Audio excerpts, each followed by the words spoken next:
नमस्कार दोस्तों, स्वागत है आपका हमारे इस यूट्यूब चैनल पे। आप लोगों को पता है कि भाई कल से नया साल शुरू होने वाला है और आपको पता है कि जो यूपी में जो चुनाव का बिगुल है वो लगभग लगभग बज चुका है। अब बात आती है इसी बीच में यूपी टेट और सुपर टेट की। तो देखिए, यूपी टेट का तो मामला बिल्कुल क्लियर है कि उसका नोटिफिकेशन पहले आउट हो चुका है, उसकी सारी समय सारणी जारी हो चुकी है। तो अगर आचार संहिता लग भी जाती है तो यूपी टेट तो ईजिली करा लिया जाएगा, उसमें कोई परेशानी नहीं आएगी। बट फिर भी एक बात ध्यान रखिएगा, अगर कोरोना के वजह से कुछ प्रोटोकॉल्स में चेंजेस हुए तो भले एक बार को यूपी टेट कैंसिल हो सकता है, वरना चुनाव की वजह से यूपी टेट कैंसिल नहीं होने वाला। अब हमारे मेन मुद्दा भाई सुपर टेट है, क्योंकि यूपी टेट तो ऐसा एग्जाम है जो ऑलमोस्ट सभी के पास है, या फिर यूपी टेट नहीं तो सी टेट तो है ही। बात फंसती है सुपर टेट की, जो सबसे इंपॉर्टेंट एग्जाम था। सरकार ने 17,000 भर्ती की बात कही थी, लेकिन 17,000 भर्ती कागज़ों में उतरना और ज़मीन पे उतरने में बहुत बड़ा अंतर है। अब चुनाव की जो घोषणा है वो बहुत जल्दी ही होने वाली है। तो आपको पता होगा कि कुछ दिन पहले ही अभी चुनाव लोग के विभाग के बहुत बड़े बड़े अधिकारी सब यूपी में आए थे सभी चीज़ों की समीक्षा करने, और उन्होंने एक प्रेस कॉन्फ्रेंस करी थी। उस प्रेस कॉन्फ्रेंस में उन्होंने क्या क्या बातें रखी हैं फटाफट तो आप जान लीजिए, क्योंकि आपके लिए बहुत महत्वपूर्ण है। डायरेक्टली आप लोगों से जुड़ा हुआ ये मुद्दा है।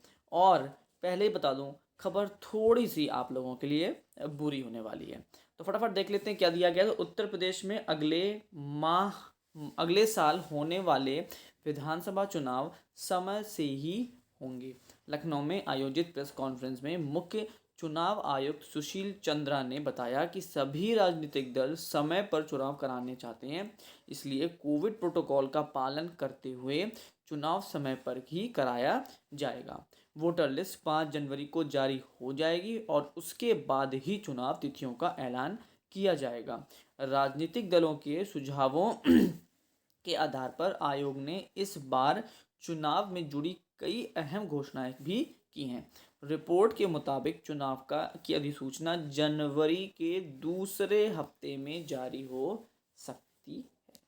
यहीं से सबसे बुरी खबर आप लोगों के लिए कि दूसरा हफ्ता मतलब आप ये समझ लीजिए कि 14 तारीख से पहले। और आज आपको पता है कि आज के बाद 14 दिन ही बचने वाले हैं, मतलब नया साल चालू हो चुका है। तो नए साल की तो शुभकामनाएं, लेकिन शुभ होगा कि नहीं ये तो आप लोग समझ सकते हैं, क्योंकि अगर दूसरे हफ्ते में अधिसूचना जारी हो जाती है और सुपर टेट की उसके पहले कोई नोटिफिकेशन जारी नहीं होता है तो सुपर टेट आपका गया। अगर इन 14 दिनों के पहले कुछ नोटिफिकेशन या कुछ भी सरकार अपने तरीके से उस चीज़ को ले आती है तो सुपर टेट कराने की चांसेस बचते हैं। लेकिन अभी तक फ़िलहाल कोई नोटिफिकेशन नहीं आया है। अभी फ़िलहाल पीएनपी 6,000 जो पद हैं 69,000 के उनको भरने में लगा हुआ है। उसकी भी डेट आपको पता है कि बढ़ा दी गई है, 3 तारीख को वो होने वाला है। तो वहाँ भी पीएनपी जब लेट है, उसको यूपी टेट भी कराना है और सोचें कि सुपर टेट की नोटिफिकेशन भी जारी हो सके। उम्मीद थोड़ी कम है, लेकिन फिर वही वाली बात, चुनाव है, चुनाव में कुछ भी हो सकता है। तो ये बुरी खबर है कि दूसरे हफ्ते में जारी हो सकती है। आपको बता दें कि अगले साल उत्तर प्रदेश के अलावा पंजाब, गोवा, उत्तराखंड और मणिपुर में भी विधानसभा चुनाव है। बाकी समय मतलब नहीं है, लेकिन मुद्दा जो है वो आप लोगों के सामने आ चुका है। क्या मुद्दा है? मुद्दा ये है कि दूसरे हफ्ते में, जनवरी के दूसरे हफ्ते तक आपको आचार संहिता मिल जाएगी, मतलब चुनाव की घोषणा हो जाएगी। और चुनाव की घोषणा जहाँ हुई वहाँ आपका सुपर टेन भी गया। तो मीन्स आप लोग ये समझ लीजिए आपके पास सिर्फ और सिर्फ 14 डेज हैं। इस 14 डेज में अगर कुछ हो सकता है तो हो सकता है, वरना उसके बाद तो फिर अगला साल, अगली सरकार या अगला वर्ष जो भी होगा वो देखना पड़ेगा। बाकी कुछ और जो घोषणाएं हुई हैं उनसे अभी फ़िलहाल आपको मतलब इसलिए नहीं, क्योंकि ये एक कॉमन बात हो जाती है कि चुनाव कैसे होगा। हमारा मेन फोकस इस बात पर था कि चुनाव तो होगा, वो तो होना ही है, वो तो कोई रोक नहीं सकता। लेकिन उससे हमारे ऊपर क्या फ़र्क पड़ने वाला है, हमारे सुपर टेट पे क्या फ़र्क पड़ने वाला है, ये मेरा मेन फोकस था। इसलिए मैं सिर्फ इतनी सी बात को करने के लिए यहाँ पर आज सिर्फ आया था। इसको पढ़ने के बाद दुख ज़रूर हुआ, क्योंकि जो सपने थे वो फिर से धुंधले होते हुए दिख रहे हैं। 17,000 भी लाने में सरकार को बहुत मशक्क़त करनी पड़ जाएगी। भले ही आप लोग की मांग और ज़्यादा है, आप लोग बहुत अच्छे से मांग रख रहे हैं। लखनऊ हम लोग पेपर में, न्यूज़ में हम सब देख रहे हैं, आप लोग भी देख रहे होंगे। बहुत बल के साथ आप लोग जा रहे हैं, लेकिन बल के साथ साथ टाइम के बहुत अब कम रह गया आप लोगों के पास। 14 डेज़ बचे हैं। इसी 14 डेज़ में पीएनपी को ही 6,000 भर्ती भी करनी है, 69,000 में से ही जो ओबीसी वर्ग के बच्चों के लिए है। उसके बाद फिर सुपर टेट का नोटिफिकेशन भी आउट करना है, क्योंकि अगर नोटिफिकेशन नहीं आउट हुआ उसके बाद तो कोई चांस नहीं बचता है। लेकिन चुनाव है, कुछ भी पॉसिबल है। कोहिनूर भी वापस आ जाए तो आश्चर्यचकित मत होइएगा। फिर भी देखते हैं, जो होगा देखा जाएगा। आप लोग अपनी पढ़ाई जारी रखिए।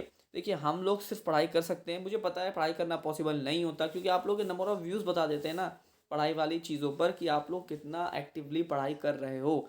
वो मैं समझ सकता हूँ, इसमें कोई बहुत बड़ी बात नहीं है। जब मैं भी आपके स्टेज पे था या हूँ या होता, तो डेफिनेटली मैं भी ऐसे एक्ट करता। लेकिन इसीलिए मैं आप लोगों से क्या गुजारिश करता हूँ, मैं मैथ्स की वीडियो ही इसलिए बना रहा हूँ क्योंकि मैथ्स एक टाइम सब्जेक्ट ऐसा है जो टाइम बहुत लेता है। तो जो भी न्यू होता है, न्यू व्यूअर्स है, डेली सिर्फ 5 क्वेश्चंस कराता हूँ। उन 5 क्वेश्चंस को केवल देख लिया करो, उसके अलावा भले कुछ मत करो, लेकिन कम से कम 5 क्वेश्चंस को ज़रूर देखिए। क्योंकि अगर कंटिन्यूटी में अगर आप नहीं रहे, तो अगर एग्ज़ाम जब भी होगा तो आपको दिक्कत होगी। और जिन लोग की मैथ्स अच्छी नहीं है, तो उनके लिए सबसे अच्छा टाइम है, कम से कम मैथ्स पढ़ लो, मैथ्स अच्छे से तैयार कर लो, मैथ्स अच्छे से समझ के अपने मन दिमाग में बसा लो। क्योंकि मैथ्स जिसकी अच्छी नहीं है, वो अच्छी कभी नहीं हो सकती बिना प्रैक्टिस के अलावा। तो प्रैक्टिस करते रहिए सभी लोग। केवल 5 क्वेश्चन डेली कराता हूँ, ज़रूर वीडियोस देखा करो, अपना प्यार दिया करो। और नए साल के लिए सबको शुभकामनाएं। आपका नया साल बहुत अच्छा हो, होपफुली भर्ती भी आए ताकि और अच्छा वो हो सके। Thank you and have a nice day. जो लोग नए आए हो प्लीज़ सब्सक्राइब करके जाइएगा, और लाइक कमेंट भी ज़रूर करिएगा कि आप लोग क्या सोचते हैं इस पूरे मुद्दे के बारे में। Thank you and have a nice day.